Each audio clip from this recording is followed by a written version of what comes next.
ये कहानी है कनाडा के टोरंटो पियर्सन एयरपोर्ट की, जहां एक चोर सन 1985 से सन 2000 के बीच 15 साल तक उस एयरपोर्ट से चोरियां करता रहा और पुलिस भी इन 15 सालों में उस तक नहीं पहुंच पाई। उसने अपनी इन चोरियों को इतनी सफाई से अंजाम दिया कि पुलिस हर सीसीटीवी फुटेज, हर एंगल को खंगालती रही। यहाँ तक कि पुलिस ने अपने अंडरकवर एजेंट भी इस चोर को पकड़ने के लिए लगा दिए, मगर फिर भी उनके हाथ कुछ नहीं लगा।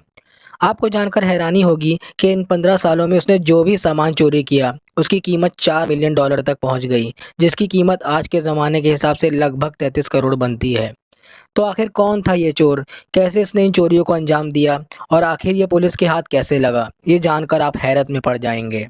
कहानी शुरू होती है पियर्सन एयरपोर्ट से, जो कनाडा का सबसे बड़ा और सबसे बिजी इंटरनेशनल एयरपोर्ट है, और इसी वजह से इस एयरपोर्ट के पास सबसे बड़ा कार्गो टर्मिनल है, जहां दिन भर में हज़ारों शिपमेंट का आना जाना लगा रहता है और ये सिलसिला चौबीसों घंटे लगातार चलता रहता है। इस कार्गो टर्मिनल में दुनिया की लगभग हर चीज़ मौजूद थी। खाने-पीने से लेकर कपड़ों तक और इलेक्ट्रॉनिक्स से लेकर हर कीमती सामान, हर चीज़ इस टर्मिनल से ही होकर गुजरती थी। इसीलिए पियर्सन एयरपोर्ट ने वहाँ की सिक्योरिटी में लगभग 100 पुलिस वाले और 20 पुलिस डॉग्स को लगा रखा था। वहाँ की सिक्योरिटी इतनी टाइट थी कि अगर वहाँ कोई चोरी भी करना चाहे तो फ़ौरन पकड़ा जाएगा। और यही वजह थी कि कई छोटी-मोटी चोरियाँ करने की वजह से वहाँ कई वर्कर या तो नौकरी से निकाल दिए गए थे या उन्हें जेल भेज दिया गया था। मगर इतनी टाइट सिक्योरिटी होने के बाद भी एक शख्स था जो इस कार्गो टर्मिनल से लगभग 15 साल तक चोरियां करता रहा और एक $1600 महीने कमाने वाले मामूली वर्कर से एक मिलियनेयर बन गया। हालांकि इस चोर ने अपनी चोरियों की शुरुआत सन 1985 से कर दी थी, मगर पियर्सन एयरपोर्ट एडमिनिस्ट्रेशन को इसकी भनक 1992 में लगनी शुरू हुई। ये बात काफ़ी चौंकाने वाली थी कि ये चोरियां पिछले 7 से हो रही थी और एयरपोर्ट एडमिनिस्ट्रेशन को अब शक होना शुरू हुआ था कि उनके कार्गो टर्मिनल से कीमती सामान गायब हो रहा है। छानबीन करने पर यह पता चला कि उनके कार्गो टर्मिनल से कैमराज, हार्ड डिस्क, कंप्यूटर और साथ ही साथ कई कीमती सामान भी गायब हैं, जिनकी कीमत लगभग $3 मिलियन के आसपास है। ये देखकर उनके पैरों तले ज़मीन सरक जाती है और एयरपोर्ट एडमिनिस्ट्रेशन और पुलिस फ़ौरन हरकत में आते हैं और अपनी तहकीकात शुरू करते हैं। पर पुलिस को एक सवाल बार-बार परेशान कर रहा था, और वो ये था कि आखिर ये चोर इतनी टाइट सिक्योरिटी के बाद भी एयरपोर्ट से कैसे निकल जाते हैं, वो भी बिना किसी को शक हुए और बिना किसी को पता चले। क्योंकि वहाँ की सिक्योरिटी इतनी टाइट थी कि एयरपोर्ट के हर कोने में सीसीटीवी कैमरास लगे हुए थे और वहाँ के गार्ड्स भी बिना आईडी कार्ड चेक किए किसी को भी ना तो कार्गो टर्मिनल के अंदर जाने देते और ना ही बाहर। पुलिस ने अपनी तहकीकात के दौरान सिक्योरिटी डबल कर दी। अब कार्गो टर्मिनल में काम करने वालों की आईडी के साथ-साथ उनकी पॉकेट, उनके लंच बॉक्स और उनके बैग्स भी चेक किए जाने लगे, और साथ ही साथ नए सीसीटीवी कैमरास भी इंस्टॉल किए गए, जिन पर चौबीसों घंटे नज़र रखी जाने लगी। मगर ना तो ये चोरियां रुकी और ना ही पुलिस के हाथ कुछ लगा, और इसी तरह सालों तक इस कार्गो टर्मिनल से कीमती सामान गायब होता रहा। चूँकि कार्गो टर्मिनल बहुत बड़ा था, इसीलिए वहाँ हज़ारों शिपमेंट्स रोज़ आते-जाते थे और 90 के दशक में इन्वेंट्री स्टोरेज सिस्टम भी नहीं होता था। मतलब जो भी शिपमेंट आते, उन्हें कैटेगरी के हिसाब से वेयरहाउस के कोने में ले जाकर रख दिया जाता था, मगर उनका कोई भी रिकॉर्ड सिस्टम या रजिस्टर में नोट नहीं किया जाता था। और यही वो वजह थी जिसकी वजह से एयरपोर्ट एडमिनिस्ट्रेशन को इस चोरी का इतने सालों बाद पता चला। पुलिस को भी इस चोरी की खबर इतनी देर से मिली कि उन्हें लगने लगा कि अगर चोरी का कोई सबूत भी होगा तो वो भी अब तक गायब हो चुका होगा, और पुलिस के हाथ भी कुछ नहीं लग रहा था। तब पुलिस ये फैसला करती है कि वो अब सीधे कार्गो टर्मिनल के वर्कर्स से पूछताछ करेगी।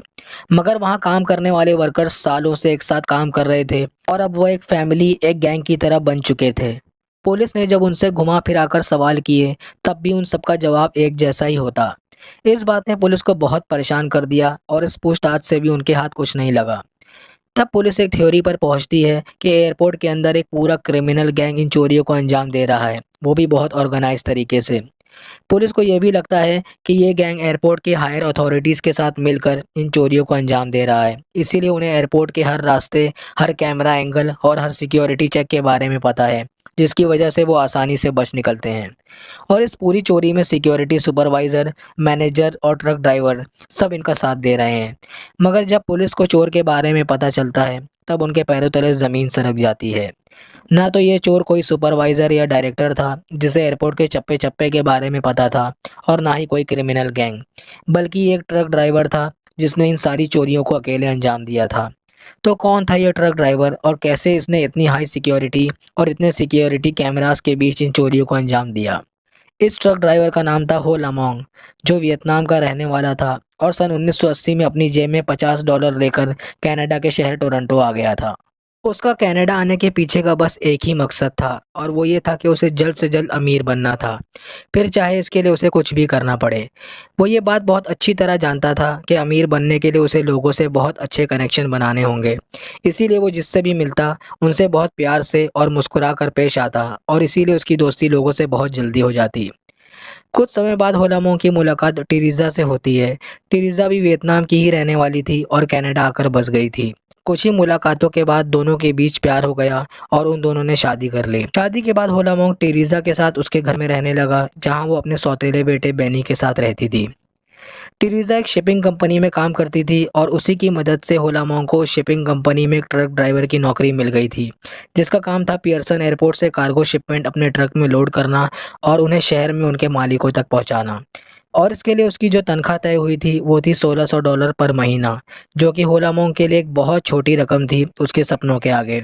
होलामोंग जो कि सारे कार्गो का सामान खुद ही हर पते पर पहुंचाता था, इसीलिए उसे इस बात का अंदाज़ा बहुत अच्छी तरह हो गया था कि इन कार्गो शिपमेंट में जो भी सामान होता है उनकी कीमत बहुत ज़्यादा होती है।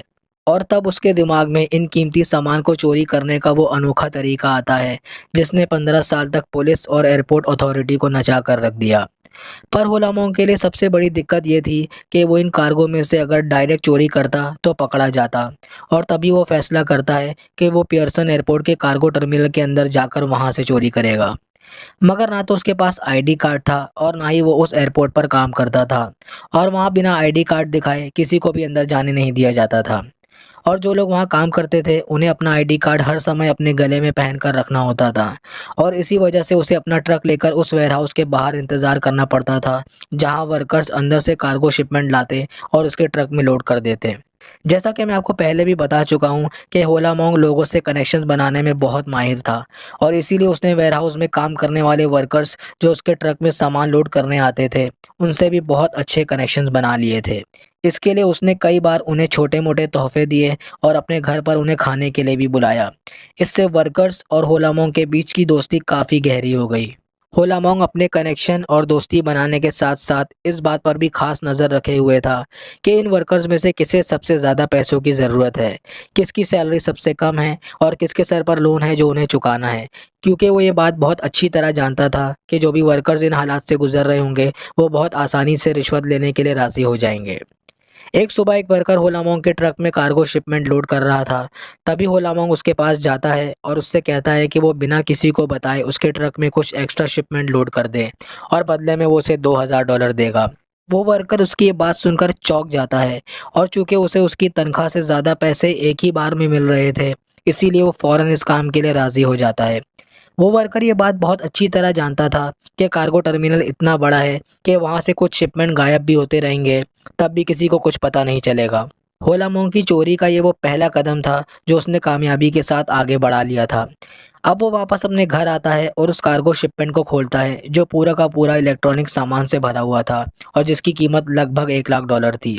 ये वो पहली चोरी थी जिसमें होलामोंग ने सिर्फ $2000 देकर $1,00,000 का सामान गायब कर दिया था। अब होलामोंग के लिए जो सबसे बड़ा काम था वो ये था कि इन इलेक्ट्रॉनिक्स आइटम को बेचना, जिसके लिए उसे खरीदार ढूंढना था। और फिर वो इस चोरी किए हुए सामान को कंप्यूटर और इलेक्ट्रॉनिक्स की दुकानों पर मार्केट से कम दाम में बेच देता है, और इसी तरह दोबारा वो फिर कुछ रिश्वत देकर एक कार्गो शिपमेंट अपने ट्रक में लोड करा लेता है, मगर इस बार उसमें इलेक्ट्रॉनिक्स की जगह कपड़े निकलते हैं। हालांकि उनकी कीमत इलेक्ट्रॉनिक आइटम जितनी नहीं थी, मगर फिर भी उसने जो रिश्वत दी थी उससे कई ज़्यादा का सामान उसमें था, और वो उसे भी मार्केट से कम दाम पर लोगों को बेच देता है। और इसी तरह अब उसका ये चोरी का सिलसिला चल पड़ा था। इधर वो अलग-अलग वर्कर्स को रिश्वत देकर कार्गो शिपमेंट गायब कराने लगा, और उधर उसमें से निकलने वाले सामान को अलग-अलग लोगों को बेचने लगा। इससे उसका नेटवर्क और उसकी पकड़ बहुत मजबूत होती चली गई। अब उसके पास वर्कर्स की एक बहुत बड़ी टीम थी जो कार्गो टर्मिनल में रहकर उसके लिए काम कर रही थी, और यहीं से शुरुआत होती है होलामोंग के एक मामूली ट्रक ड्राइवर से एक बहुत अमीर चोर बनने की। पर उसे अब भी एक बहुत बड़ी दिक्कत का सामना करना पड़ रहा था, और वो ये था कि जो कार्गो शिपमेंट वो रिश्वत देकर गायब कराता था वो बाहर से पूरी तरह सील पैक होते थे, जिसकी वजह से ये नहीं पता चल पाता था कि अंदर क्या है। कभी उसके अंदर कपड़े निकलते, कभी जूते, तो कभी इलेक्ट्रॉनिक्स, और इसीलिए उसे हर बार अलग अलग नए खरीदार ढूंढने पड़ते थे, जिसकी वजह से उसे चोरी का माल बेचने में काफ़ी परेशानी हो रही थी। तब वो फैसला करता है कि अब वो टेरेसा, जो कि उसकी बीवी थी और उसके साथ शिपिंग कंपनी में काम करती थी, उसे अपनी इन चोरियों के बारे में बताएगा और उसे साथ लेकर काम करेगा।